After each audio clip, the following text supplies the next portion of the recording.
तो hello everyone, very good morning, very good evening, very good afternoon to all of you. And I hope कि आप सभी लोग बढ़िया हैं। बहुत ही बढ़िया तरीके से आप लोग पढ़ाई कर रहे हैं। और आपको पता है कि अभी रिसेंट में ही मैंने आपको एसबीआई के बारे में बताया था कि एसबीआई क्लर्क ने अपनी नोटिफिकेशन आउट कर दी है। ठीक है, तो जो भी बच्चे प्रिपरेशन कर रहे हैं बैंक की या फिर जो एसएससी की कर रहे हैं, तो वो एग्ज़ाम जरूर देकर आए भाई। एसएससी वाले भी एग्ज़ाम जरूर देकर आए, क्योंकि अभी एसएससी में भी आपका समय है, अक्टूबर नवंबर में एसएससी आने वाला है। और बैंक का जो ये एग्ज़ाम कंडक्ट होने वाला है, ये जनवरी में होने वाला है। ठीक है, तो आपकी जो प्रिपरेशन है उसको चेंज ना करें। जितना आपने पढ़ा है उसके अकॉर्डिंग थोड़ा सा मॉक टेस्ट उसके देख लें, किस तरीके से क्वेश्चंस आते हैं। एग्जाम फॉर्म जरूर भरें और उसको देकर जरूर आएँ। ठीक है, चलिए तो हम स्टार्ट करते हैं। हम जो है एसएससी सीजीएल जो आपका हुआ था 23 का, तो उसके जो क्वेश्चंस थे 25 क्वेश्चन मैथ्स के, वो प्रैक्टिस करा रहा हूँ। और उसी के चलते आज 21 तारीख को जो आपका कंडक्ट हुआ था 4th शिफ्ट में, उसके टोटल 25 क्वेश्चन हम यहाँ पर मैथ्स के कवर करने वाले हैं, प्रैक्टिस करने वाले हैं। और वो पूरा मैं बेसिक से आपको समझाऊंगा किस तरीके से हमको क्वेश्चन सॉल्व करना है। तो यदि आप पहली बार हमारे चैनल पर आए हैं ना भाई, तो चैनल को सब्सक्राइब जरूर कर लें, ताकि इस प्रकार के वीडियोस की नोटिफिकेशन आपके घर तक आ जाए। बेल आइकन को दबाना बिल्कुल भी ना भूलें। और यदि वीडियो को लास्ट तक देखें और यदि पसंद आए तो लाइक जरूर करें। ठीक है, चलिए तो हम स्टार्ट करते हैं। और स्टार्ट करने से पहले एक बात और, कि जो पुराने हमने प्रीवियस क्वेश्चंस सॉल्व कर चुके हैं उनको जरूर प्रैक्टिस कर लें, क्योंकि ये कहीं ना कहीं 39 सेट्स में ये क्वेश्चन पेपर पूरा कवर हुआ था। वो 39 सेट्स का मतलब हर सेट में 25 क्वेश्चन मैथ्स के दिखते हैं। और 39 सेट्स का मतलब कहीं ना कहीं 975, मतलब अप्रॉक्स 1000 क्वेश्चन मैं बोल सकता हूँ। आपके 1000 क्वेश्चंस रेडी हो जाएंगे पूरे प्रीवियस ईयर के, जो कि आपको 2024 में सीजीएल होने वाला है, उसके आपको उसमें बहुत मदद मिलने वाली है इससे। ठीक है, तो चलिए हम शुरुआत करते हैं बिना टाइम वेस्ट करे हुए। पहला क्वेश्चन आपकी स्क्रीन में आने से पहले एक क्वाइट देखिए, आज का सुविचार देखिए। हम इतने गरीब हैं कि हमारी सांसें भी हमारी नहीं है। समझ रहे हो, हम इतने गरीब हैं कि हमारी सांसें भी हमारी नहीं है। और हम अमीर इतने हैं कि तीनों लोक का मालिक हमारा है। कितनी सही बात है ना। मतलब हम गरीब इतने हैं कि हमारी सांस भी हमारी नहीं है। हमें नहीं पता कि हमारा नेक्स्ट पल क्या होगा, अगले सेकंड में मुझे क्या होने वाला किसी को नहीं पता, आपको क्या होने वाला किसी को कुछ नहीं पता। लेकिन एक बात जरूर ध्यान रखना, जो तीनों लोक का मालिक है ना, वो हमारा है। वो हमेशा हमारे एक्शन देख रहा है और वो हमेशा हमारी मेहनत देख रहा है। तो आप सिर्फ अपनी मेहनत पर फोकस करिए, आप अपने प्रेजेंट पर फोकस करिए, फ्यूचर को ध्यान में जरूर रखिए। अपने प्रेजेंट पर फोकस करिए, अपना डायरेक्शन सही रखिए, अपना कर्म करिए। कर्म करना है, सही डायरेक्शन में करना है और बुद्धि के लेवल पर कर्म करना है, मतलब माइंड के लेवल पर कर्म करना है। क्योंकि कर्म दो प्रकार के होते हैं। कर्म एक माइंड के लेवल पर होता है, एक बॉडीली लेवल पर होता है। ठीक है, यदि मैं पूछूं कि मेहनत कौन ज़्यादा करता है, तो आप बोलेंगे सर एक मजदूर जो होता है वो ज़्यादा मेहनत करता है। ठीक है, लेकिन हम जो लोग जॉब में हैं या जो माइंड के लेवल पर काम करते हैं ना, वो उतनी मेहनत नहीं करते। लेकिन मेहनत तो दोनों कर रहे हैं ना। तो मुझे ये बताओ कि मेहनत ज़्यादा करने वाले को ज़्यादा पैसा मिलना चाहिए, लेकिन वो ज़्यादा अमीर नहीं होता है ना। आप देखते हैं कि मजदूर बेचारा इतनी मेहनत करता है बॉडी लेवल पर, लेकिन कहाँ इतना अमीर होता है। बोलने का मतलब ये है कि मेहनत जो होती है ना, वो बुद्धि के लेवल पर होना चाहिए, माइंड के लेवल पर होना चाहिए। तो आपको माइंड के लेवल पर कर्म करना है, माइंड के लेवल पर आपको मेहनत करना है। ठीक है, जो भी समय चल रहा है ना भाई, ये सब निकल जाएगा। जो भी समय, जैसा भी समय, सब निकल जाता है। ठीक है, टाइम जो होता है ना, वो उसमें एक हीलिंग प्रॉपर्टी होती है, वो सब चीज़ें हील कर देता है। तो अपना ध्यान अपनी पढ़ाई पर फोकस करें। ठीक है, बिल्कुल भी डीमोटिवेट होने की ज़रूरत नहीं है। अपना एक रोल मॉडल जरूर बनाकर रखें कि आप किसको अपना इंस्पिरेशन मानते हैं। ठीक है, और थोड़ा सा डीमोटिवेशन होता है, हम ह्यूमन हैं तो हमारे अंदर इमोशंस जरूर होते हैं। तो डीमोटिवेशन होना, मतलब डीमोटिवेट होना जायज़ है, उससे घबराने की ज़रूरत नहीं है। लेकिन मेहनत करना छोड़ना ये गलत बात है। ठीक है, तो आज हमारे हाथ में है और फ्यूचर भी हमारे हाथ में है। यदि आज आप मेहनत करते हैं तो आपका फ्यूचर आपके अकॉर्डिंग होगा। समझ में आ गई बात। चलिए तो हम शुरुआत करते हैं हमारे पहले क्वेश्चन से। ये रहा आपका पहला क्वेश्चन आपकी स्क्रीन के ऊपर। आई होप कि आपको पूरा क्लियर दिख रहा होगा। ठीक है, चलिए पहले क्वेश्चन से शुरुआत करते हैं। पहला क्वेश्चन दिया हुआ है 8 cot A is equal to 7। 8 cot A equal to 7। आपसे बोला है कि साइन ए निकालिए। देखिए यहाँ पर एक हमने ट्रिग्नोमेट्री में ये चीज़ पढ़ते हैं कि साइन थीटा, या फिर मैं साइन ए बोल दूँ। साइन थीटा का मतलब होता है परपेंडिकुलर अपॉन में हाइपोटेनियस। और इसको हमने कैसे याद करा था, याद करिए, पी बी पी और एच एच बी। अब इसको देखो, दो तीन प्रकार से हम बचपन में याद करते थे। पंडित भोला प्रसाद हर हर भोले, ठीक है, या फिर पाकिस्तान भूखा प्यासा हिंदुस्तान हरा भरा, इस तरीके की हम सो कॉल्ड ट्रिक बनाते थे।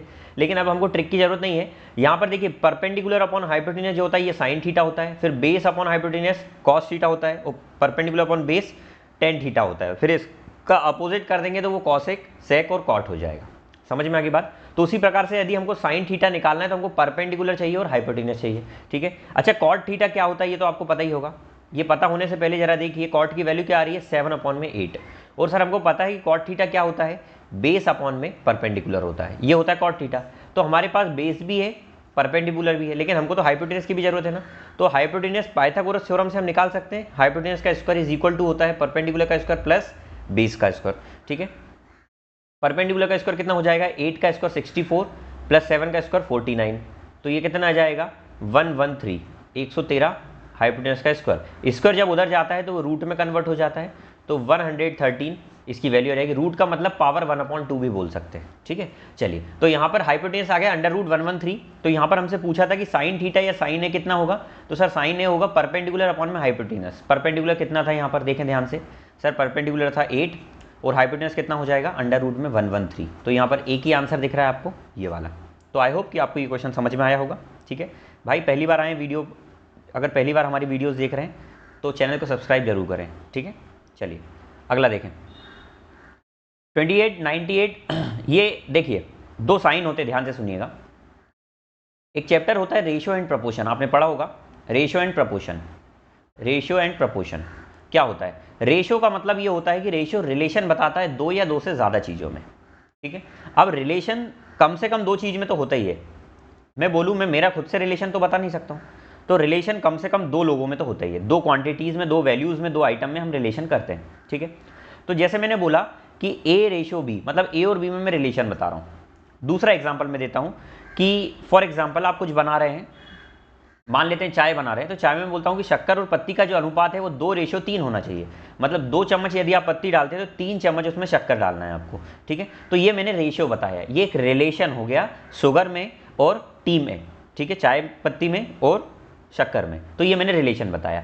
लेकिन जब रेशियो में भी जो रिलेशन बताने का काम करता है उसको बोलते हैं प्रोपोर्शन, मतलब इक्वलिटी ऑफ रेशियो। रेशियो को जब बराबर कर दिया जाए, मैंने बोला कि एक रेशियो है ए रेशियो बी और दूसरा रेशियो है सी रेशियो डी, और मैंने बोला ये दोनों आपस में बराबर हैं, मतलब ए अपॉन बी बराबर है सी अपॉन डी के। तो जब ये इक्वलिटी ऑफ रेशियो आता है ना, तो इसी को हम प्रोपोर्शन के नाम से जानते हैं। मतलब सर यहाँ पर जो ए रेशियो बी है वो जो बराबर है ना सी रेशियो डी के, तो मैं यहाँ पर लिख रहा हूँ, देखिए ए रेशियो बी जो बराबर है इक्वल है सी रेशियो डी के, तो इस बराबर के साइन को हम डबल आहा, जो सिंगल आहा रेशियो में होता है, सिर्फ बोलने के लिए ये बात, तो इधर डबल आहा आता है, और इसी को हम समानुपात या फिर प्रोपोर्शन के नाम से जानते हैं। क्या बात समझ में आई? समानुपात मतलब समान अनुपात, इसका संधि विच्छेद करिए, समान अनुपात। जब अनुपात समान हो, इक्वल हो, equality of ratio is called proportion. ठीक है, तो जब इस तरीके की कंडीशन बनती है ना भैया, जब इस तरीके की कंडीशन बनती है तो यहाँ पर ये होता है कि sir A ratio B proportion है सी रेशियो डी के।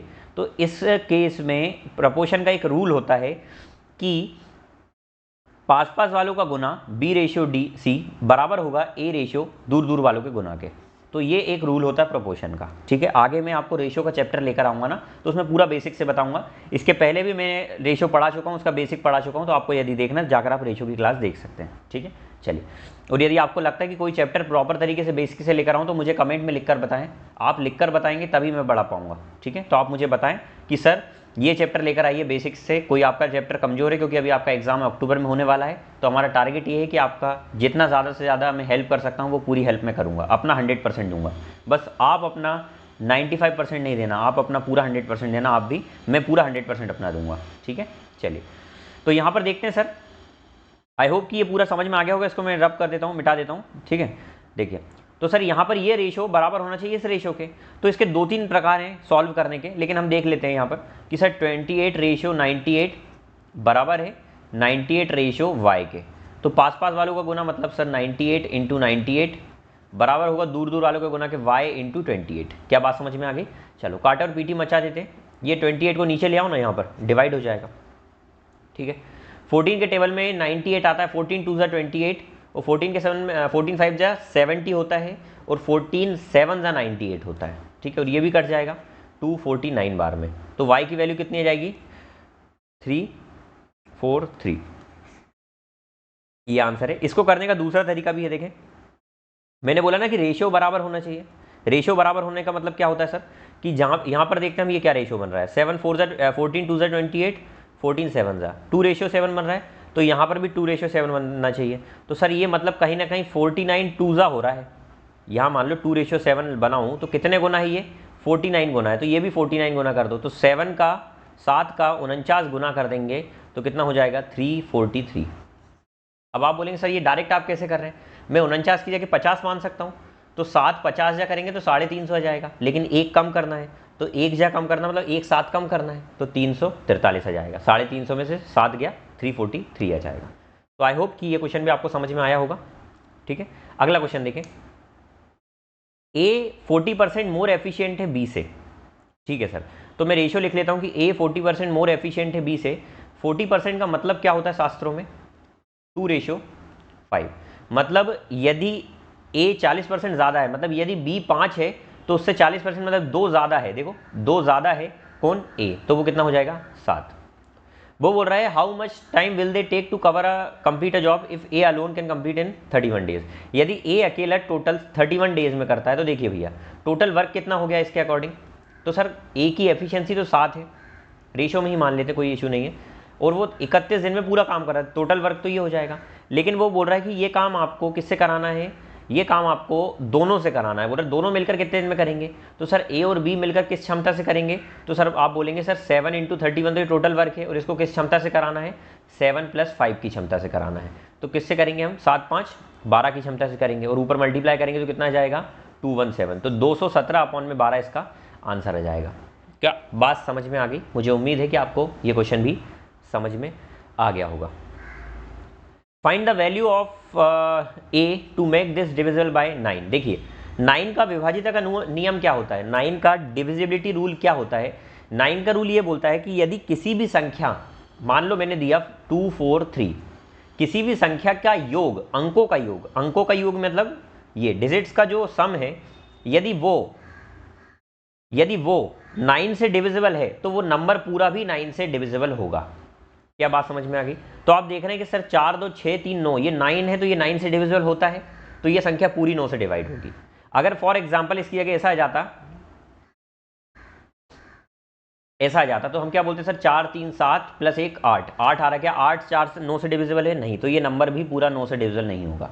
अब आपके मन में आएगा कि सर यदि यहाँ पर फॉर एग्जाम्पल प्लस करने पर, मान लो जोड़ने पर ऐसा आ जाता, मान लो 4 3 7 7 और 8, क्या आ रहा है भैया यहाँ पर, तो आप बोलेंगे सर 3 + 4 + 8 सबको जोड़ा तो कितना आ रहा है, 4 3 7 में 15 आ रहा है, 15 आ रहा है। तो 15 कैसे चेक करेंगे, 15 का टेबल आपको नहीं पता 15 आता है या नहीं। अगर मान लो कोई बड़ा नंबर भी आता है तो मैं बोलता हूँ इनको फिर डबल जोड़ लो, अगर 2 डिजिट में आ गया तो फिर डबल जोड़ लो, तो कितना हो जाएगा 6।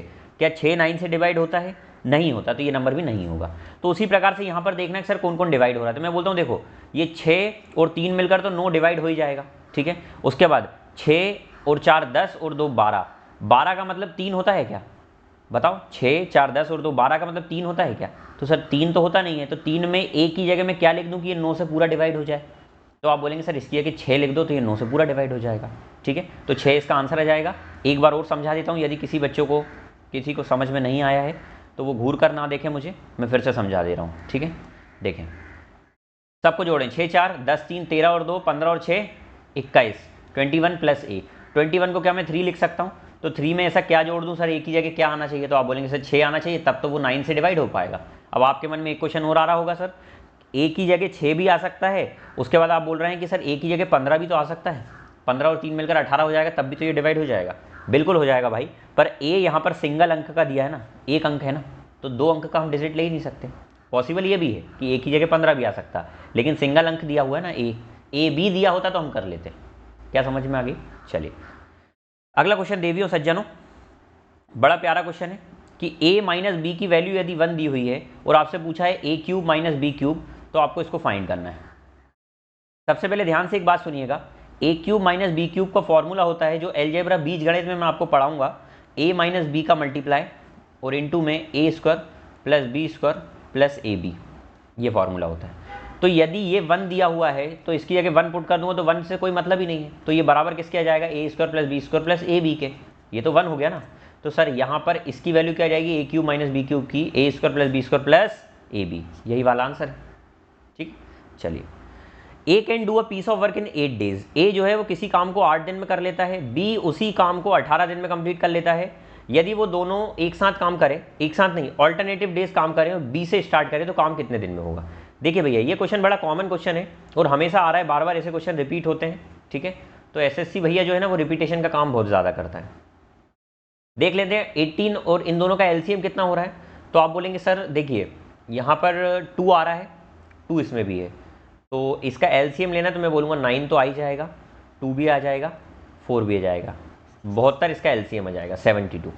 ठीक है, तो ये 4 आ गया और ये 8 9 से 72 आ गया। ठीक है, वो बोल रहा है बी से स्टार्ट कराना है, तो पहले दिन बी करेगा, फिर अगले दिन ए करेगा, फिर बी करेगा, फिर ए करेगा, फिर बी करेगा, ए करेगा, ऐसे करेंगे।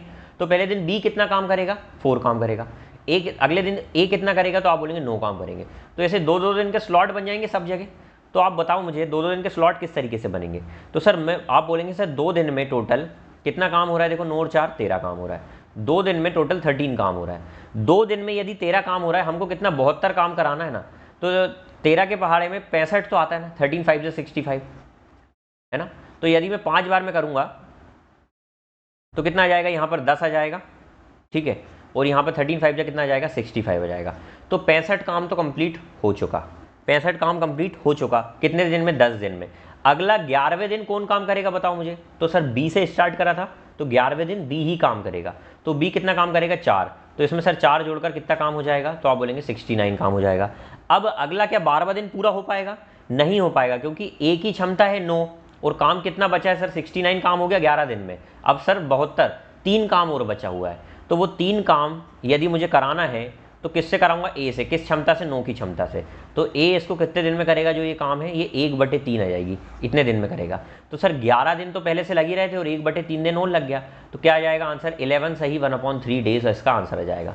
अब आपके मन में क्वेश्चन आ रहा होगा कि सर डायरेक्ट हम 2-2 के स्लॉट से करवा दें ना, 13 से इसको डिवाइड कर दें कि 13 की क्षमता से कितने दिन में कर रहा है। डायरेक्ट नहीं कराना है, क्योंकि देखिए ना 13 के पहाड़े में 72 आता नहीं है, एक पहले तक जाना, और ये 2-2 के जोड़े मिलाकर बनाया है। तो जब भी ऐसा क्वेश्चन सॉल्व करो ना, जो टोटल वर्क है उससे थोड़ा सा ही जो कम आ रहा हो वहां रुक जाना जाकर। ठीक है, इस पैटर्न के क्वेश्चन हर शिफ्ट में रिपीट हो रहे हैं। हम अभी तक इतनी सारी शिफ्ट कवर कर चुके हैं, 20 22 25 के समथिंग शिफ्ट कवर हो चुकी है, और आप देख रहे हैं कि इस तरीके के क्वेश्चन रिपीट हो रहे हैं। ठीक है, चलिए ये देखें भैया, 1 + sin t, इसका आंसर मुझे देखकर ही दिख रहा है, लेकिन आपको फिर भी बता देता हूँ। 4 1 - sin t, इसमें से मैंने 4 कॉमन ले लिया, देखिए। ठीक है, फिर -1 - sin t, और नीचे 4 1 + sin t। यदि मैं एलसीएम लूँ तो एलसीएम इसका क्या बनेगा, 4 तो आ ही जाएगा कॉमन, और ये a + b a - b multiply होकर इनका एलसीएम आ जाएगा 1 - sin² t। 1² - sin² t होता है, पर 1 - sin² t लिख देंगे। और इधर हम जाएंगे तो क्या बनेगा एलसीएम में जाकर, तो सर यहाँ पर बनेगा 1 + sin t का स्क्वायर माइनस में 1 - sin t का स्क्वायर। और आपको पता है एक फॉर्मूला होता है अलजेब्रा में, a + b का होल स्क्वायर और a - b का होल स्क्वायर का यदि हमको डिफरेंस चाहिए ना, तो वो आता है 4ab। क्या आता है, 4ab। क्या इतनी बात समझ में आ गई। तो सर यहाँ पर 4ab क्या हो जाएगा, तो आप लिखेंगे सर 4, a क्या होगा 1 और b क्या होगा, तो आप बोलेंगे sin t। ठीक है, और नीचे क्या आ जाएगा, ये 1 - sin² थीटा ही तो बन रहा है, और 1 - sin² थीटा शास्त्रों के हिसाब से क्या होता है, cos² थीटा होता है। तो यहाँ पर मैं क्या लिख दूंगा, 4 cos² थीटा। ठीक है, 4 से 4 कट गया। अच्छा देखो, ये sin अपॉन cos² है ना, तो इसको मैं लिख सकता हूँ sin अपॉन में cos इंटू cos लिख सकता हूँ। तो ये बन जाएगा क्या, 10, और 1 अपॉन cos क्या बनता है, sec। तो tan theta into sec theta इसका आंसर आ जाएगा। तो इसको ध्यान रख ले भाई, ये कहीं ना कहीं एक फॉर्मूला है, इस पैटर्न में वो आपसे अलग से क्वेश्चन भी पूछ सकता है। ठीक है, मैं बताता हूँ कि इस तरीके से वो कैसे क्वेश्चन अपडेट कर सकता है आपको कंफ्यूज करने के लिए। यहाँ पर दे देगा 1 + sin 90 नहीं, मान लो 60 डिग्री दे देगा, अपॉन में 4 - 4 sin 60 degree, -1 - sin 60 degree, upon में 4 + 4 sin 60 डिग्री। ऐसा क्वेश्चन आपको अपडेट करके दे सकता है। तो आपको यदि ये डायरेक्ट याद होगा इस फॉर्म में, तो आप क्या करेंगे सर, tan 60 इंटू में sec 60 कर देंगे और इसका आंसर आप डायरेक्ट ले आएंगे। तो यदि आपको इस तरीके क्वेश्चन पता हो, क्योंकि देखो ये कहीं ना कहीं अपोजिट फॉर्म में लिखेगा, तो देखिए इसमें फ्रैक्शन में भी वैल्यूज आएगी, तो उसमें थोड़ा सा डिस्टर्ब हो सकता है। तो इसलिए आपको देखना है कि ये किस तरीके से सॉल्व होगा। ठीक है, आई होप कि इतना समझ में आ रहा होगा आपको। ठीक है, अगला क्वेश्चन देखें। यहाँ पर दिया है कि the given pie chart shows marks scored by student in different skill in an examination, mathematical ability, verbal ability, reasoning, coding and puzzle solving. ठीक है, थोड़ा सा आवाज़ आ रही होगी, ठीक है, क्योंकि मेरे बाहर फ्लैट के बाहर मैं देख रहा हूँ कुछ हो रहा होगा। ठीक है, सैटरडे है ना आज, देखिए, तो सॉरी थोड़ा सा डिस्टर्ब हो रहा होगा आपको। टोटल मार्क्स यदि 3000 है, टोटल मार्क्स आपको 3000 मिले हैं, तो ओवरऑल रीजनिंग में कितने मिले? तो सर रीजनिंग में देखिए 75 डिग्री मिला हुआ है, तो 75 डिग्री मिला हुआ है टोटल कितने डिग्री में से? 360 डिग्री में से, और टोटल कितना? 3000 का। तो ये निकालना है हमको। चलिए सॉल्व करते हैं, इसमें देर किस बात की, ये कट जाएगा, 3 12 हो जाएगा और ये 300 हो जाएगा, तो ये कितना आ जाएगा? 7500 अपॉन में 12 आ जाएगा। 12 छंग 72, 12 2 24, 12 5 60, 625 नंबर इसका आंसर आ जाएगा। ठीक है, तो ये क्वेश्चन भी आपको समझ में आ गया होगा, या मैं इस क्वेश्चन को करने का दूसरा तरीका आपको बताता हूँ। 2 ऑप्शन तो इसमें कट जाएंगे। देखो 75 बैठा हुआ है, मतलब आंसर 25 का मल्टीपल है। 25 का मल्टीपल वो होता है जिसकी लास्ट 2 डिजिट 25 से कटे, तो ये दोनों की कट रही है, बाकी ये दोनों आंसर नहीं है। तो यदि तुक्के लगाना, 2 में से लगा सकते हैं आप। तुक्के मारना सिखा रहा हूँ मैं आपको, जो लोग तुक्के मारते हैं। Ramlal marks up his good by 40%। Ramlal ने क्या करा, अपना जो भी गुड्स था ना, ये गुड है मान लो उसका, उसको उसने 40% अबव मार्क कर दिया। और फिर क्या कर रहा है भैया, 10% डिस्काउंट देने का बता रहा है, बड़ा सियाना बन रहा है, बोल रहा है कि भैया 10% का डिस्काउंट भी दे रहा हूँ मैं। तो ऐसे सियाने लोग होते हैं दुनिया में, किसी चीज़ को पहले बढ़ा दिया फिर थोड़ा सा कम कर दिया। जैसे गवर्नमेंट हमारी यही तो करती है, गवर्नमेंट यही तो करती है, पहले महंगाई बढ़ा देगी, 10 रुपये पेट्रोल का डीजल का दाम बढ़ा दिया, फिर 6 रुपये कम कर दिया, और फिर 6 रुपये जब कम करते हैं तब बड़ा ढिंडोरा पीटते हैं, बोल बोल कर बताते हैं 6 रुपये डीजल का रेट कम करा हमारी सरकार ने, लेकिन जब बढ़ाया था वो नहीं बताया, जबकि अभी भी 4 रुपये बढ़ चुका है। ठीक है, तो खैर ये समझाने की बात थी कि 40% आपका रेट बढ़ाया, फिर 10% कम कर दिया, डिस्काउंट दे रहा है, तो ये कहीं ना कहीं ये बढ़ा दिया और फिर वहीं से कम किया ना, तो ये सक्सेसिव दिख रहा है ना, क्रमागत दिख रहा है। तो इसका एक फॉर्मूला हमने पढ़ा था, जब भी इस तरीके का डिस्काउंट देना हो तो आप क्या कर सकते हैं, X plus Y plus minus X Y upon में 100। अच्छा, प्लस माइनस किसके अकॉर्डिंग चलता है सर? प्लस माइनस डिस्काउंट के, लॉस के या प्रॉफिट के अकॉर्डिंग चलता है। तो पहला 40% बढ़ाया तो प्लस का, दूसरा कम करा मतलब माइनस का, और दोनों का मल्टीप्लाई होगा, प्लस 40 और माइनस 10 का, तो वो माइनस में ही आएगा, 40 × 10 और अपॉन में 100 आ जाएगा। ये कट गया, सुनसा बसुन प्यार की धुन, तो कितना हो जाएगा? 40 - 10 30, माइनस में 4, तो आ जाएगा 26%। इसको, ये कोई इतना बड़ा क्वेश्चन था नहीं जितना समय हम लगा रहे हैं। ये देखिए भैया, ये थोड़ा सा ठीक क्वेश्चन दिखा मुझे, हाँ ये थोड़ा सा ठीक क्वेश्चन लग रहा था कि हाँ यार इसमें थोड़ी सी दम है। देखें भैया, 2 प्रॉपर्टी समझाता हूँ मैं आपको सर्कल की। पहली प्रॉपर्टी, गांठ बांध कर देख लें, गांठ बांध कर रख लें इनको, देख लें, नहीं देख तो रही हैं आप। किसी भी सर्कल के अंदर यदि सेंटर से इस तरीके से एक डायमीटर जाता है, और यहाँ पर यदि मैं ऐसा सेमी पेरीमीटर पर एक ऐसा ट्राइंगल क्रिएट करूँ ना, तो ये जो डिग्री होती है हमेशा 90 डिग्री होगी ऑलवेज, पहली चीज। दूसरी चीज ध्यान से सुनिए, किसी भी सर्कल में यदि क्वाड्रिलेटरल बना हुआ है, क्वाड्रिलेटरल का मतलब होता है चतुर्भुज, मतलब जिस 4 साइड वाला कोई भुज बना हुआ है, चतुर्भुज बना हुआ है, तो उसमें अपोजिट एंगल का जो सम होता है, अपोजिट एंगल का सम, मान लो ये एक्स है, ये वाई है, और ये मान लो जेड है, और ये मान लो डब्ल्यू है, तो यहां पर अपोजिट एंगल का सम हमेशा 180 डिग्री होता है, हमेशा 180 डिग्री होता है। तो ये 2 प्रॉपर्टी मुझे उम्मीद है कि आपको आ गई होगी। इन्हीं 2 प्रॉपर्टी को मद्देनजर रखते हुए हम इस क्वेश्चन को सॉल्व करते हैं। जरा ध्यान से देखिएगा सर, यहाँ पर ये देखिए, ये वही वाला ट्राइंगल बन रहा है जो हमने बताया आपको। पहले इसमें पूछा क्या है, इसमें पूछा PQS, आपसे ये वाला एंगल पूछा है ये, ठीक है। तो मुझे ये बताइए क्या ये 90 है? अभी पढ़ा था हमने, ये देखिए ये 90 है। उसके बाद ये क्वाड्रिलेटरल बन रहा है, देखिए साइक्लिक क्वाड्रिलेटरल बन रही है, ये एक साइक्लिक क्वाड्रिलेटरल बन रहा है। तो इसमें ये 120 है, तो इसके सामने वाला कितना होना चाहिए ताकि इनका अपोजिट एंगल का सम 180 हो जाए? तो आप बोलेंगे सर ये 60 होना चाहिए। तो सर ये 90 हो गया इस ट्राइंगल में, इस ट्राइंगल में ये 90 हो गया और ये 60 हो गया, तो 150 तो कंप्लीट हो गया। तो इसको कितना होना चाहिए बताओ? 90 और 60, 150 कंप्लीट हो गया, 60 ही बच रहा है ना। एक सेकंड, ये 110 है, थोड़ा सा दिखा नहीं था मुझे। तो सर ये 110 है, तो ये 70 होना जरूरी है। तो सर इन दोनों को मिलाकर 160 तो हो चुका है, तो बचा हुआ ये कितना होना चाहिए? 20 डिग्री होना चाहिए। तो 20 डिग्री आपका आंसर है। मुझे उम्मीद है ये दोनों लिख लें भाई लोग, ये अच्छे कंसेप्ट है, दोनों लिख लें। चलिए आगे चलते हैं। The decrease in import in 1971 was what percent in the import in 1970? 1971 में जितना कम हुआ है वो कितना परसेंट कम हुआ है ये आपको बताना है। और नियरेस्ट कर दिया भैया तो हम अप्रॉक्स निकाल नहीं सकते, पूरा सॉल्व करना पड़ेगा। तो आप देखिए सर 3465 था, अब इसको 1600 हो गया, कितना कम हुआ? तो आपको सोचना पड़ेगा 400 ये कम हुआ, 1865 कम हुआ। कैसे कर लिए सर? मैं बोल रहा हूँ 1600 को कितना बढ़ाऊँ, 400 बढ़ाऊँ तो 2000 हो जाएगा, 1400 और बढ़ाना पड़ेगा, 3400 हो जाएगा, तो 1800 हो गया और 65 हो, तो इतना ये कम हो गया। किससे कम हुआ? 3465 से कम हुआ। वो परसेंट में जाने के लिए 100 का मल्टीप्लाई। चलिए काट देते हैं दोनों को।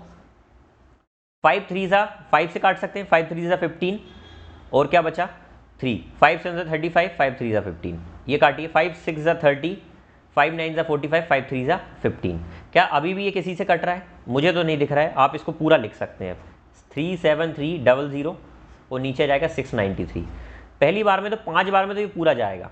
कैसे काटेंगे 5 बार में? देखो डिवाइड करना है, अब डिवाइड पूरा करना सीखिए भाई, डिवाइड पूरा करना सीखिए किस तरीके से हम डिवाइड करते हैं। तो यहाँ पर आ रहा है 37300 और यहाँ आ रहा है 693, मैंने 5 बार में पढ़ा। तो देखिए 693 पंजे कितना होगा, तो 6 5 जा 600 पंजे कितना हो जाएगा 3000, 9 5 जा 450, मतलब 3450 तो हो गया और 15, तो 3450 और 15 कितना हो जाएगा 3465 हो जाएगा। क्या समझ में आ गया? 3465 हो जाएगा। तो यहाँ बचा 5 6 2 265 बचा, 2 जीरो और आ जाएंगे क्योंकि 2 जीरो चल रहे थे। देखिए 2 जीरो नहीं 1 जीरो आ जाएगा, ठीक है।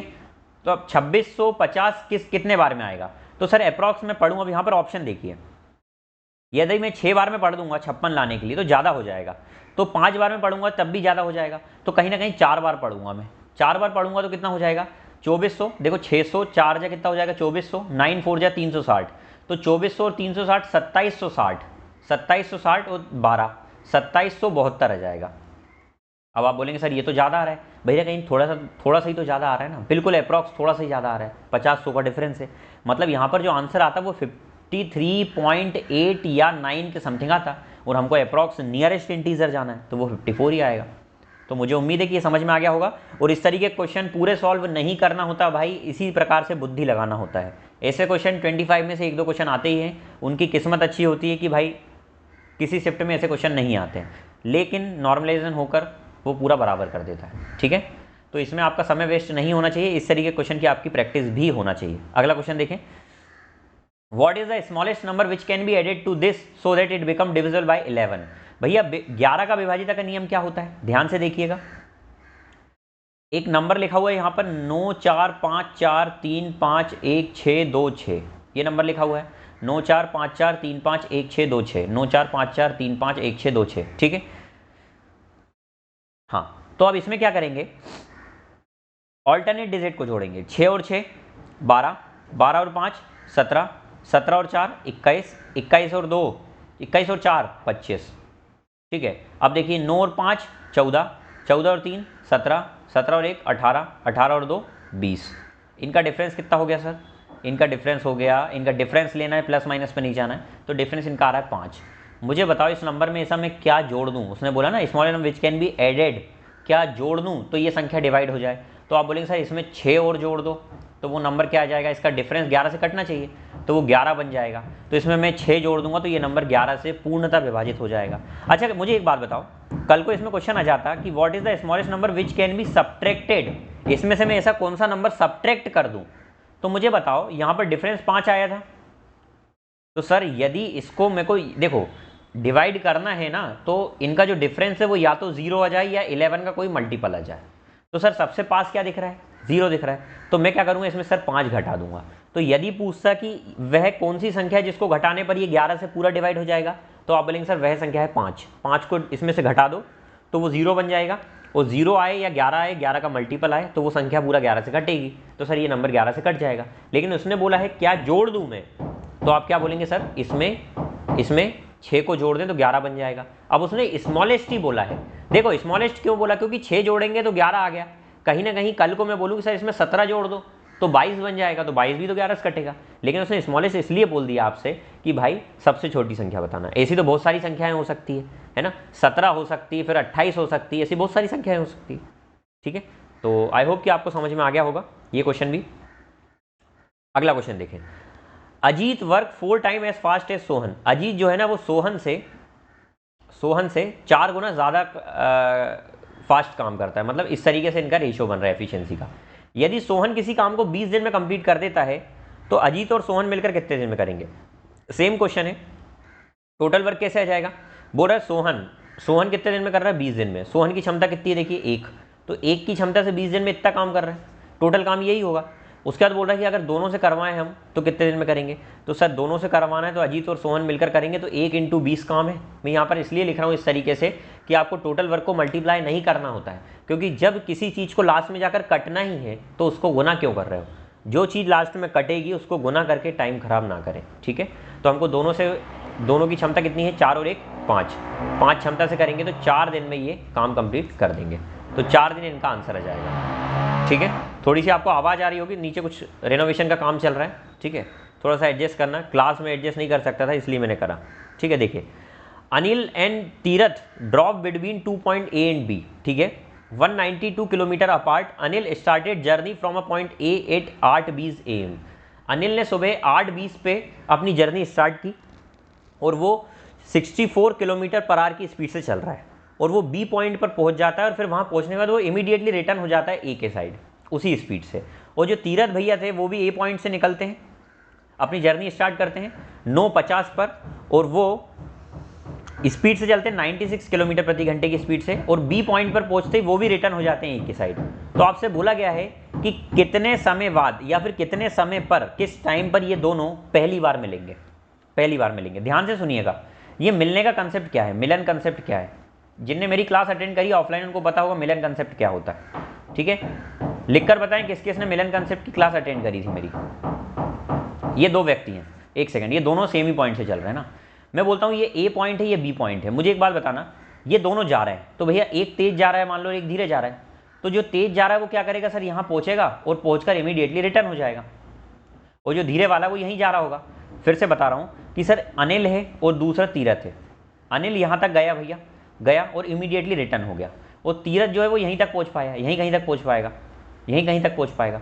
तो कहीं ना कहीं मुझे एक बात बताओ, हमको यदि निकालना है कि ये कितने समय बाद मिलेंगे, तो देखो पहले तो इनको चलाओ, इनमें से कोई भी एक को जल्दी चलाकर यहाँ पहुँचा दो। पहुँचने के बाद जब ये रिटर्न होना और ये यहाँ पर चल रहा होगा, जब रिटर्न होगा तो एक व्यक्ति यहाँ खड़ा होगा जो इधर जा रहा होगा और दूसरा रिटर्न होने के बाद यहाँ खड़ा होगा जो इधर आ रहा होगा। तो अब इस डिस्टेंस को निकालने के लिए हम रिलेटिव स्पीड का कंसेप्ट लगा देंगे, ठीक है। ध्यान से इस क्वेश्चन को समझिएगा, बड़ा अच्छा क्वेश्चन है, शॉर्ट ट्रिक इसमें अप्लाई नहीं कर सकते हम, ठीक है। समझने वाला क्वेश्चन है, इसको ध्यान से समझिएगा। मैं बताता हूँ, देखें मैं ये बोल रहा हूँ कि यहाँ पर एक पॉइंट है ए और दूसरा पॉइंट है बी, और इसकी जो डिस्टेंस है वो 192 किलोमीटर अपार्ट है ये, ठीक है। अच्छा, इसमें बोला गया है कि पॉइंट ए से अनिल स्टार्ट करता है। अनिल 8:20 पे चल रहा है और दूसरा व्यक्ति जो है ना, कौन है भैया दूसरा व्यक्ति, वो 9:50 पे चल रहा है। तो मैं बोलता हूँ अनिल से कि भाई तू एक काम कर, 8:20 पे तू चल रहा है ना, तू 9:50 तक चल दे, क्योंकि टाइमिंग तो सेम करे ना। हर चीज़ डिफरेंट होगी तो क्या होगा, कोई एक चीज़ सेम हो जाए कि सर समय सेम पर चल रहे हैं, क्योंकि अलग समय पर निकल रहे हैं, अलग स्पीड से निकल रहे हैं, अलग डिस्टेंस कवर कर रहे हैं, तो क्वेश्चन सॉल्व ही नहीं हो पाएगा। इनमें से कोई एक चीज़ अगर सेम हो जाएगी ना तो रिलेशन बैठ जाएगा हमारा। क्या बात समझ में आई। तो मैं बोल रहा हूँ इससे कि एक काम कर, तू 8:20 से 9:50 तक चल दे, कितना चलेगा। तो ये बोलता है भैया 8:20 से 9:50 कितना समय हो गया, तो कहीं ना कहीं 40 ही और 50 ही है, कितना 90 मिनट, मतलब 1.5 घंटे ये चल जाएगा, 1.5 घंटे ये चल जाएगा। अच्छा एक बात बताओ, अनिल की स्पीड कितनी है, तो आप बोलेंगे सर अनिल की जो स्पीड दिखा रहा है यहाँ पर वो 64 किलोमीटर पर आवर दिखा रहा है, मतलब हर 1 घंटे में 64 चल रहा है। तो ये 1.5 घंटे में कितना चल जाएगा, तो आप बोलेंगे सर 1.5 घंटे में ये 96 किलोमीटर चल जाएगा, 96 किलोमीटर चल जाएगा। तो मुझे एक बात बताएं सर, ए ये था और बी ये था, यदि अनिल 96 किलोमीटर चल गया, 96 किलोमीटर चल गया मतलब आधी चल गया, मतलब 96 किलोमीटर चल के अनिल यहाँ पहुँच गया, यह अनिल आ गया, और अभी तीरथ भैया यहीं बैठे हुए हैं। अब तीरथ चलना शुरू कर रहा है और अनिल भी चलना शुरू कर रहा है, किस समय 9:50 पे। अब 9:50 पे टाइम से हमको जो भी टाइम निकालना है ना भैया, जो भी सॉल्व करेंगे वो 9:50 से सॉल्व करेंगे, यहाँ लिख दे रहा हूँ मैं। 9:50 पे अब इनका काम शुरू हो रहा है, 9:50 पे अब अनिल चलता है। अब अनिल एक बात बताओ, ये 96 किलोमीटर चल दिया, अनिल अगले 1.5 घंटे में यहाँ पहुँच जाएगा क्या, तो आप बोलेंगे बिल्कुल सही, 1.5 घंटे में यदि आधी डिस्टेंस कवर करी तो अगले 1.5 घंटे में यहाँ भी पहुँच जाएगा। तो भैया अनिल 1.5 घंटे और चल रहा है, तो तो 1.5 आवर तो ये लग ही गया, ठीक है। 1.5 घंटे में अनिल यहाँ पहुँच जाएगा। अब अनिल यहाँ पहुँचने के बाद अब कहानी सही बनेगी, ध्यान से देखिएगा। ये ए है और ये बी है। अनिल यहाँ पर खड़ा हुआ है, अनिल यहाँ खड़ा हुआ है रिटर्न आने के लिए, खड़ा नहीं है, निकल लिया है। और तीरथ कहीं ना कहीं, एक बात बताओ, तीरथ ने 9:50 पे चलना शुरू करा, तीरथ 1.5 घंटे में कितना चल जाएगा? तो सर तीरथ जो है, तीरथ की स्पीड है 96 किलोमीटर पर आवर, और ये 1.5 घंटे में कितना चल जाएगा? तो आप बोलेंगे सर 96 और 48 अगर मैं करूँगा, 48 दूनी 96, तो 8 और 6 14 का 4, 144 किलोमीटर चल जाएगा, चल जाएगा। तो सर तीरथ कहीं ना कहीं 144 चल जाएगा, टोटल 192 किलोमीटर था, ये 144 किलोमीटर चल जाएगा। तो बचा कितना? 6 7 8 और 48, तो बचा कितना? 48 किलोमीटर बचा। अब तीरथ यहाँ पर खड़ा हुआ है और अनिल यहाँ पर खड़ा हुआ है, और दोनों एक दूसरे के पास आ रहे हैं। जब दो चीज़ एक दूसरे के पास आती है, इसका मतलब वो अपोजिट चल रहे हैं। जब जो दो लोग अपोजिट चलते हैं तो वहाँ पर रिलेटिव स्पीड प्लस होती है, तो यहाँ पर रिलेटिव स्पीड काम करेगी, और वहाँ पर रिलेटिव स्पीड क्या हो जाएगी? 96 और दूसरे की 64, तो कितनी हो जाएगी? 160 किलोमीटर प्रति घंटे की रफ्तार से अब ये दोनों एक दूसरे के साइड आएंगे, और कितनी डिस्टेंस कवर करेंगे? 48। तो मुझे बताओ 48 किलोमीटर की डिस्टेंस, ये 48 किलोमीटर की डिस्टेंस 160 की स्पीड से कितनी देर में कर देंगे कवर? तो आप बोलेंगे सर इसको थोड़ा सा सॉल्व करते हैं हम। 12 4 जा 48, नहीं 12 से नहीं काटेंगे, 16 से काटे, 16 10 जा 160, 16 तिया 48, 3/10 आ जाएगा, कितना? आर। अच्छा, इसको यदि मैं मिनट में बदलूंगा तो कितना आ जाएगा? तो इंटू 60 कर दूंगा तो 18 मिनट आ जाएगा। तो एक बात बताओ सर, 9:50 के समय पर ये चले, ठीक है, राइट, 9:50 पर यहाँ लिख रहा हूँ, देखो 9:50 पर ये चले, उसके बाद इनको 1.5 घंटे लगा, 1.5 घंटे का मतलब होता है 90 मिनट लगा आगे, 90 मिनट में ये दोनों अपोजिट डायरेक्शन में आ गए, 90 मिनट और चले, ठीक है, मतलब एक दूसरे का अपोजिट पास आने के लिए चलने लगे ऐसे, ठीक है। अब 90 मिनट का 18 मिनट और चल दिए, 18 मिनट और चल दिए, तो कितना समय हो गया सर? 9:50 में 90 मिनट और यदि मैं जोड़ूंगा, 90 मिनट का मतलब होता है 1.5 घंटे, तो पहले 1 घंटे जोड़ूंगा 10:50, 10:50 में फिर मैं आधा घंटे मतलब 30 मिनट और जोड़ूंगा, तो कितना हो जाएगा? 11:20, और 18 मिनट और, तो कितना हो जाएगा? 11:38 पर ये दोनों एक दूसरे से मिल जाएंगे, और यहाँ इनकी मिलन की इच्छा पूरी हो जाएगी, बधाई हो, ठीक है।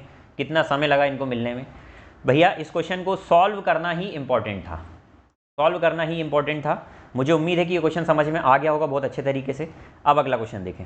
एक आर्क है सर्कल पर जिसकी लेंथ है 19.25, एक आर्क है सर्कल पर, एक आर्क है, मतलब ऐसा एक सर्कल मान लेता हूँ। आर्क क्या होती है? आर्क मतलब होता है, ये बता देता हूँ मैं, ये आर्क होती है, ठीक है। तो सर ये चाप जो है आर्क है, जिसकी लंबाई, इसको हिंदी में चाप बोलते हैं, जिसकी लंबाई 19.25 है, ठीक है, 19.25 सेंटीमीटर है, मतलब ये दिया हुआ है 19 पॉइंट। तो कहीं ना कहीं एक बात बताओ सर, हमने तो पढ़ा था कि कहीं ना कहीं आउटर सरफेस जो होती है ना, आउटर लेयर होती है, उसी को हम पेरीमीटर बोलते हैं, मतलब ये पूरा पेरीमीटर होता है। तो कहीं ना कहीं ये पेरीमीटर का एक छोटा सा हिस्सा ही तो है, तो वो कितना डिग्री पे बता रहा है? 18 डिग्री पर, तो ये 18 डिग्री का चाप था। तो सर आप बोलेंगे कि यदि मैं निकालूं तो पेरीमीटर यदि क्या होता है, तो आप बोलेंगे सर 2πr होता है, और उसका 18 डिग्री वाला हिस्सा टोटल 360, और वो कितना दिया हुआ है? 19.25 दिया है। तो सर यहाँ से ये दिया हुआ है, निकालने का क्या बोल रहा है? एरिया ऑफ द सर्कल हमको निकालना है, πr², ये निकालना है। एक बात मुझे ध्यान से बताइएगा, यहाँ पर तो ये काट देते हैं, 1/20 बार में कट जाएगा, ठीक है, ये 2 से कट जाएगा 10 बार में, ठीक है। तो यहाँ से πr की कीमत कितनी आ जाएगी? तो आप बोलेंगे वो आ जाएगा 192.5 आ जाएगा। क्या इतनी आ जाएगी वैल्यू? बिल्कुल आ जाएगी। निकालना है πr², निकालना है, तो सर πr तो दिया हुआ है, तो 192.5 इंटू एक और r चाहिए, r की वैल्यू क्या हो जाएगी? 19.25 अपॉन में पाई, मतलब 22/7। इसको सॉल्व करके हमारा आंसर आ जाना चाहिए। क्या आ जाना चाहिए? एक बात बताओ, क्या ये 22 7 को काट पाएगा? नहीं काट पाएगा, मतलब ये 7 यहीं बैठा रहेगा। आंसर 7 का मल्टीपल होना चाहिए, और यहाँ पर उसने अप्रॉक्स नहीं बोला, मतलब पूरा कट रहा है। 7 का मल्टीपल चेक करते हैं भैया पहले ऑप्शन से, 7 1 जा 7, कितना बचा? 4, 7 5 जा 35, 7 6 जा 42, 5 7 7 जा 7 8 जा 56, 35 1 14 2 21 15, नहीं ये नहीं कट रहा 7 से। 7 1 जा 7, 7 1 जा 7, 4 बचा, 7 6 जा 42, 5 7 7 जा 40, 7 8 जा 56, 2 21 5 56 बिल्कुल ये भी नहीं कट रहा है। 7 1 जा 7, 2 जा 14, 7 1 जा 7, 7 6 जा 42, 7 2 जा 14, 7 5 जा 35, 7 8 जा 50, ये भी नहीं कट रहा है। ये देखिए 7 1 जा, ये तो कटेगा ही ना, जब 3 ऑप्शन नहीं कटे तो ये कटेगा। फिर भी देख लो 7 1 जा 7 4, 7 6 जा 42 5, 7 8 जा 56 3, 7 4 जा 28 2, 7 3 जा 21 5, 7 7 जा 49 3, 7 5 जा 35, बिल्कुल कट रहा है। तो ये आंसर है। अब देखो मैंने आपको अभी बताया था पिछले क्वेश्चन में कि जब भी ऐसे क्वेश्चन आते हैं ना तो इनको पूरा सॉल्व नहीं करना होता है। बैंक में ऐसा होता है कि आपको बहुत ज़्यादा पूरा सॉल्व करना होता है। एसएससी कुछ ही क्वेश्चन ऐसे टच करता है जिसमें पूरा सॉल्व करना होता है, बाकी नहीं करता है। और उनमें भी क्वेश्चन में पूरा सॉल्व नहीं करना होता है, आपको इसी से अंदाजा लगाना होता है। देखो मैंने यहाँ देख लिया कि सर ये 7 का मल्टीपल है, तो 7 का मल्टीपल है तो आपको 7 का मल्टीपल चेक करना था, बस इसके अलावा कोई काम नहीं था। हम देख सकते थे 25 का भी मल्टीपल है, पर 25 सभी में आ रहा है, इसलिए मैंने 25 से चेक नहीं करा। क्या आपको बात समझ में आ गई? मुझे उम्मीद है कि बात समझ में आ गई होगी। 11 का मल्टीपल भी चेक कर सकते हैं, 11 का मल्टीपल से भी एक ही आंसर पकड़ा रहा है। ठीक है, चलिए देखते हैं अगला। देखो कि इनमें से कौन सा स्टेटमेंट गलत है। ठीक है सर, सबसे पहले गलत पढ़ना है ना, तो ये देखते हैं। Side angle side and side side side are both condition of congruency of triangle. भैया साइड एंगल साइड ये दोनों बोल रहे कौन सा गलत है इनमें से। देखो साइड एंगल साइड कॉन्ग्रुएंसी होती है, साइड साइड साइड कॉन्ग्रुएंसी होती है। कॉन्ग्रुएंसी मतलब बराबर, जो सर्वांग समता जिसको बोलते हैं। राइट एंगल हाइपोटेनस साइड होती है, एंगल एंगल साइड होती है। तो इस तरीके की ये कॉन्ग्रुएंसी होती है। तो ये बिल्कुल सही है ये वाला पॉइंट। वो बोल रहा है if two angles and included side of one triangle is equal to 2 angles and the included side of other triangle then triangle are congruent. वो ये बोल रहा है कि यदि 2 ट्राइंगल हैं इस तरीके से, इसके ये एंगल बराबर है, ये दोनों और इसके बीच वाला एंगल, इसके भी कोई भी मान लो 2 एंगल और इसके बीच वाले एंगल के बराबर है, तो क्या ये कॉन्ग्रुएंट है? बिल्कुल कॉन्ग्रुएंट है, ये पूरे इक्वल हैं, पूरे इक्वल हैं, बिल्कुल एक ही ट्राइंगल है। तो ये भी सही है पॉइंट। उसके बाद क्या बोला, if 2 triangle are congruent then one of them can be superimpose to another triangle. बिल्कुल वो बोल रहा है यदि एक ट्राइंगल दूसरे के कॉन्ग्रुएंट हो गया, तो अगर हम एक ट्राइंगल को उठाकर दूसरे के ऊपर रखेंगे तो वो उसको सुपर इम्पोज करेगा, मतलब ऐसा दिखेगा नहीं, दोनों एक ही दिखेंगे। तो भैया जब दोनों एक होते हैं ना, जब मोहब्बत तगड़ी होती है ना, तो समझ में नहीं आती। 2 जिस्म एक जान जिसे बोलते हैं। ठीक है, ये बात से मुझे एक बात याद आई कि पूछा गया था ना कि राधा कृष्ण ने शादी क्यों नहीं की। ठीक है, तो उसके पीछे बताया गया था, मैंने कहीं पर सुना था, ये पढ़ा भी है कि उन्हें शादी इसलिए नहीं की थी क्योंकि शादी हमेशा 2 सोल के बीच में होती है, 2 बॉडी के बीच में होती है, और वो दोनों एक ही थे। तो फिर एक ही व्यक्ति एक ही खुद से शादी कैसे कर सकता है? तो ये होता है प्रेम। ठीक है, चलिए इस पर कभी और बात करेंगे, अभी आप लोग डूबे ना। तो ये तीनों पॉइंट बिल्कुल सही है। इसमें तो जो पहला वाला पॉइंट है ये गलत था। क्या गलत था? 2 triangle are congruent if the size and shape of triangle may और मे नॉट बी इक्वल। भैया मे और मे नॉट भी नहीं, कॉन्ग्रुएंट होने के लिए साइज और शेप सब सेम होना चाहिए। मे और मे नॉट कंडीशन नहीं, मतलब हो भी सकता नहीं भी हो सकता, ये कंडीशन गलत है। यदि 2 लोग बराबर हैं तो उनका शेप और साइज हर चीज बराबर होना चाहिए ना। 2 ट्राइंगल यदि बराबर है तो उनका एंगल और साइड सब बराबर होना चाहिए, तभी वो कॉन्ग्रुएंट कहलाएंगे। मे और मे नॉट वाली कंडीशन नहीं कि हो भी सकते नहीं भी हो सकते हैं, अगर है तो वो बिल्कुल होंगे। तो ये वाला पॉइंट गलत है और यही हमारा आंसर हो जाएगा। समझ में आ गई बात? उम्मीद है कि समझ में आई होगी। Inner radius of a hemispherical bowl is 5। भैया हेमिस्फीयर देखो, सबसे पहले तो वॉल्यूम ऑफ हेमिस्फीयर देखियो। वॉल्यूम ऑफ स्फीयर देखो, स्फीयर का वॉल्यूम क्या होता है? तो ये होता है 4/3 पाई आर क्यूब, लिख लो। और यदि मैं यहाँ पर वॉल्यूम ऑफ हेमिस्फीयर बोल दूँ, हेमिस्फीयर का मतलब होता है आधा, तो इसका आधा हो जाएगा 2/3 पाई आर क्यूब। ये होता है हेमिस्फीयर का वॉल्यूम। उसमें बोला गया है यदि एक अर्ध गोलाकार कटोरे के आंतरिक त्रिज्या, मतलब स्मॉल मान लो ये 5 है, और उसमें कुछ थिकनेस होगी, तो बड़ी वाली जो रेडियस है वो उससे 0.25 इसमें थिकनेस होने के बाद वो कितनी हो जाएगी? 5.25 हो जाएगी, इतनी ज़्यादा है। तो उसमें बोला है, क्या बोला? Find the volume of material required. देखो मटेरियल निकालना है तो मटेरियल क्या होता है? कहीं ना कहीं जो वॉल्यूम होता है ना, घनत्व, वही बताता है कि वो उसमें कितना वजन है। आपके अंदर जो मटेरियल है, आपकी बॉडी में जो मांस है और जो सब चीज़ें हैं ना, वो कहीं ना कहीं आपका घनत्व है, आपका वॉल्यूम है, कि आपके अंदर कितना वॉल्यूम है, कितना मटेरियल से आप बने हुए हैं। ठीक है, तो जब भी मटेरियल निकालने की बात आएगी तो वॉल्यूम होगा। अब उसमें बोला कटोरे की बात है, तो कटोरा अंदर से तो खोखला है, स्फीयर अंदर से तो खोखला है, लेकिन कहीं ना कहीं उसमें मोटाई भी तो होगी ना। तो वो मटेरियल यदि निकालना है तो आप क्या करेंगे? जो बाहर वाले का वॉल्यूम है ना, बाहर से जो वॉल्यूम है उसमें से अंदर वाला वॉल्यूम घटा देंगे, तो उसमें क्या होगा? जैसे फॉर एग्जांपल एक कटोरा ही है, उसमें इतनी मोटाई है, ये मोटाई है, ये कटोरा है भैया, तो ये मोटाई यदि मुझे निकालना तो मैं क्या करूँगा? सर ये बाहर वाले कटोरे का आयतन निकालो, उसमें से अंदर वाले कटोरे का आयतन घटा दो, तो बचा हुआ मटेरियल आ जाएगा। क्या बात समझ में आई? तो उसी को ध्यान में रखते हुए हम क्या करेंगे सर, बड़े वाले का वॉल्यूम क्या बनेगा, तो आप बोलेंगे sir 2/3 pi r cube, minus में से दूसरे छोटे वाले का क्या बनेगा 2/3 पाई आर क्यूब। तो कहीं ना कहीं सर 2/3 पाई तो कॉमन आ जाएगा, तो आंसर के अंदर क्या आ जाएगा आर क्यूब माइनस स्मॉल का आर क्यूब। अब देखो यहाँ पर बोला है कि 2 प्लेस तक निकालना है डेसिमल, मतलब अप्रॉक्स आंसर आएगा, तो यहाँ पर आप मल्टीप्लाई से नहीं निकाल सकते, ठीक है। तो यहाँ पर लिखो पूरा 2/3 इंटू में 22/7 आर क्यूब मतलब क्या होता है इसका क्यूब, 5.25 को मैं लिख सकता हूँ 525/100, और इसको अगर मैं वो सॉल्व करूँ तो 25 के टेबल में 21/4 आ जाएगा, ठीक है। 21 ही आ रहा है ना, 2 ज़ा 50 और 1 यहाँ, बिल्कुल सही, 21/4 आ जाएगा। तो 21 का क्यूब कितना हो जाएगा भैया, 21 का क्यूब सभी को याद है, नहीं याद है तो देख लो एक बार निकालना बता देता हूँ सर। इस तरीके से हमको इसका मल्टीप्लाई करना है, तो अगर इसका याद हो तो ये 441 होता है, अगर भूल भी गए हो फिर 21 का कर देंगे तो 21 एकम 21, 9 2 6 1, 21 एकम 21 का 21, 2 यहाँ 21 84 बचा 86 का 6, 8 यहाँ 21 चुक 84 और 8 92, तो 9 2 6 1 आ गया सर 9261 अपॉन में 64 आ जाएगा, माइनस में 5 का क्यूब तो कितना हो जाएगा 125। यदि इसको मैं सॉल्व करूँ तो 2/3 इंटू 22/7 और ये आ जाएगा 9261 माइनस में 8000 आ जाएगा ना, मल्टीप्लाई होगा 64 से और नीचे 64 आ जाएगा। तो इसको और सॉल्व करा, कुछ मिटाना पड़ेगा, जगह कम पड़ रही है, ये मिटा देते हैं भाई लोग, ठीक है। और ये वॉल्यूम भी आपने पढ़ ही लिया होगा, ये भी आ गया होगा आपको कैसे करा मैंने ना, थोड़ा सा मिटा देते हैं तो हमको जगह मिल जाएगी सॉल्व करने की, ठीक है। भाई पहली बार आए ना चैनल पर तो सब्सक्राइब जरूर कर दें, कसम है पड़ोसी की, ठीक है। इतना तो कर ही सकते हैं, आपका जा क्या रहा है सब्सक्राइब करने में, बस मिलेगा आपको ये कि नोटिफिकेशन आ जाएगा आपके पास, ठीक है। भाई रियली में अगर पसंद आ रहा हो तो सब्सक्राइब करें, और चैनल को सब्सक्राइब करने के बाद लाइक जरूर कर दें वीडियो को अगर पसंद आए तो, ठीक है, ऐसा फर्जीवाड़ा ना करें। देखें तो 2/3 इंटू में 22/7 इंटू में 1261 अपॉन में 64 आ जाएगा। एक बात बताओ मुझे, क्या मैं इसको काट सकता हूँ 7 से, इसको काट सकता हूँ 7 से?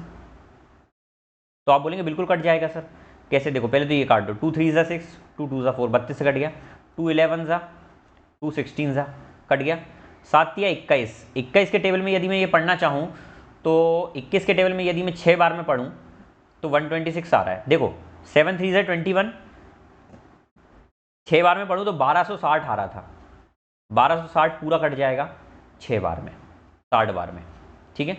ऐसा क्यों करा मैंने सर कि 1260 तो कट गया ना, सिर्फ एक ही कम कर दिया, तो मैंने थोड़ा सा कम करा है, ठीक है।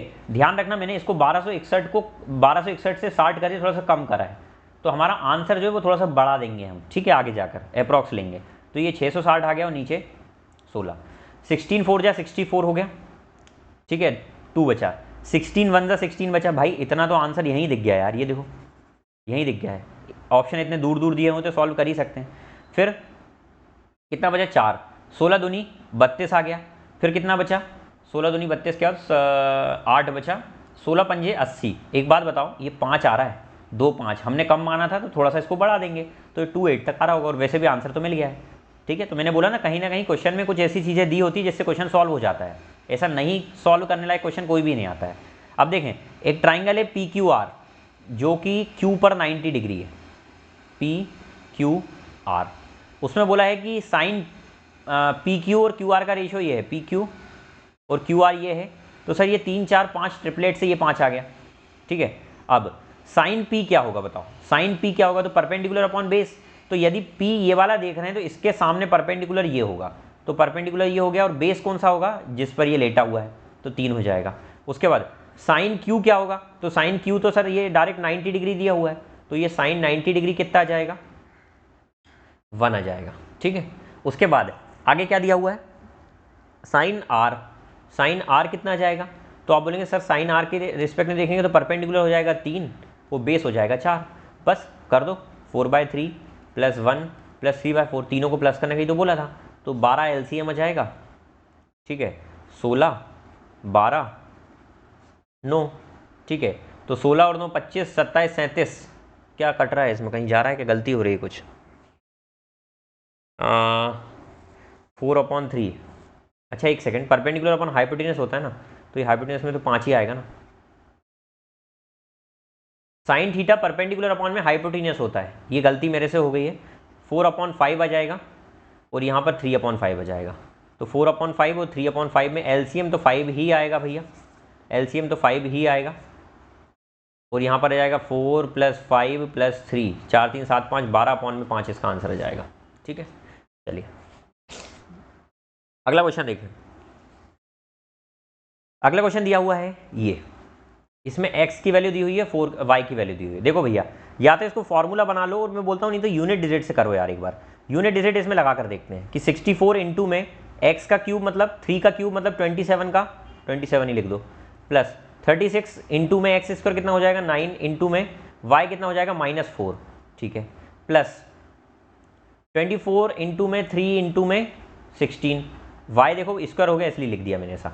फिर उसका 2 इंटू वाई क्यूब मतलब 64 लेकिन माइनस का। तो अब एक बार बताना, 7 4 जा 28 आ जाएगा प्लस का, यूनिट डिजिट 4 9 जा 36, 36 का 6, 6 6 जा 36 का 6, यूनिट डिजिट 6 आ रही है, लेकिन यूनिट डिजिट माइनस की आएगी, प्लस 6 3 जा 18 का 8, फिर 8 4 जा 32 का 2, तो 2 आ जाएगी यूनिट डिजिट। यहाँ 4 2 जा 8, तो ये माइनस का आ जाएगा 8। अच्छा प्लस 8 से देखो, प्लस 8 से -8 गया, 6 में से 2 गया तो माइनस का 4 आ रहा है। माइनस का 4 मतलब जब भी कोई चीज़ माइनस की आए ना तो उसमें 10 जोड़कर उसको पॉजिटिव बना दिया जाता है। तो यूनिट डिजिट कितनी आ रही है 6 यूनिट डिजिट एक की ही है, यही आपका आंसर है। ठीक है, चलिए R wants to deposit 80,000 of in a bank for a year. If his account, the bank gives 12% simple interest but charges 3,000 as a processing fees. तो परसेंटेज ऑफ अर्निंग कितनी है उसकी अकाउंट की। देखिए भैया, आपका पैसा 80,000 रुपये बैंक में डिपॉजिट है, 80,000 रुपये बैंक में डिपॉजिट है, जिस पर बैंक आपको 12% ब्याज दे रहा है, ये तो बात ठीक है, और ऊपर से 3,000 रुपये आपसे प्रोसेसिंग फ़ीस भी ले रहा है। 3,000 रुपये प्रोसेसिंग फ़ीस ले रहा है, मतलब आपको 12% तो मिल रहा है, लेकिन सर 3,000 जा भी तो रहा है आपका। तो सर कहीं ना कहीं 3,000 80,000 का कितना परसेंट है, तो हम इसको निकाल लेते हैं। सर 3,000 80,000 का कितना परसेंट है, तो 2 0 सुन सा बस सुन, ये 2 0 गए, ये 2 0 से ये 2 0 गए, 8 3 8 3 24, 8 3 24, 0.87 56, 8 5 40, 3.75 आ गया। तो इतना प्रोसेसिंग फीस माइनस हो जाएगी, तो सर 12% ब्याज में से 3.75 चले जाएगा, तो सर कहीं ना कहीं 0.25 बचेगा लास्ट में, एक ही तो आ रहा है 8.25। ठीक है, चलिए देखें अगला क्वेश्चन, देखें बड़ा सुंदर क्वेश्चन है, मुझे दिख रहा है ऐसा।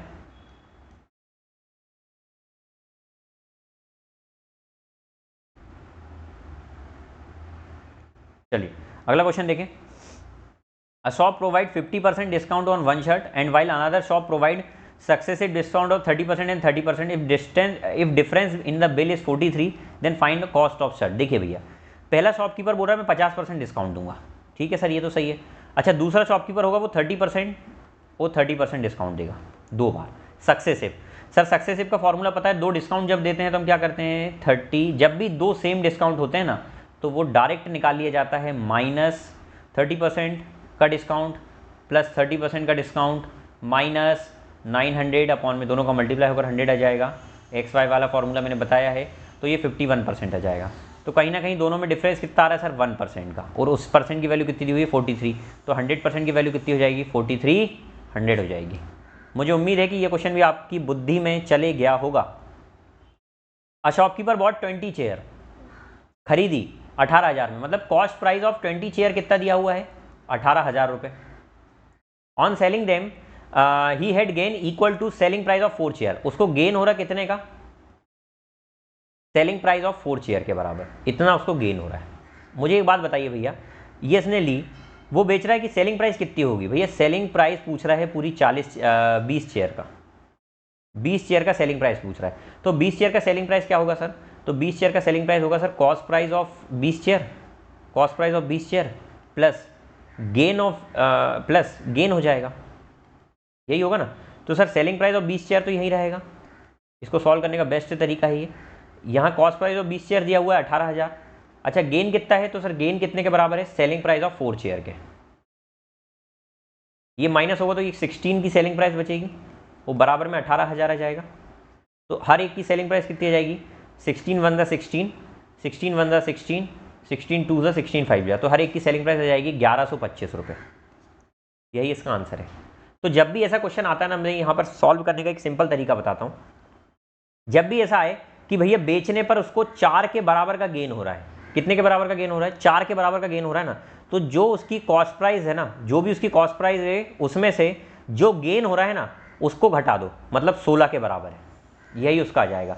मतलब अभी क्या हो रहा था, ध्यान से सुनिएगा, कि 20 की कीमत, 20 चेयर खरीद रहे थे हम 18,000 में, लेकिन वो बोला 4 का फायदा हो रहा है ना, गेन हो रहा है, तो गेन होने का मतलब प्लस नहीं, माइनस कर दो अपोजिट।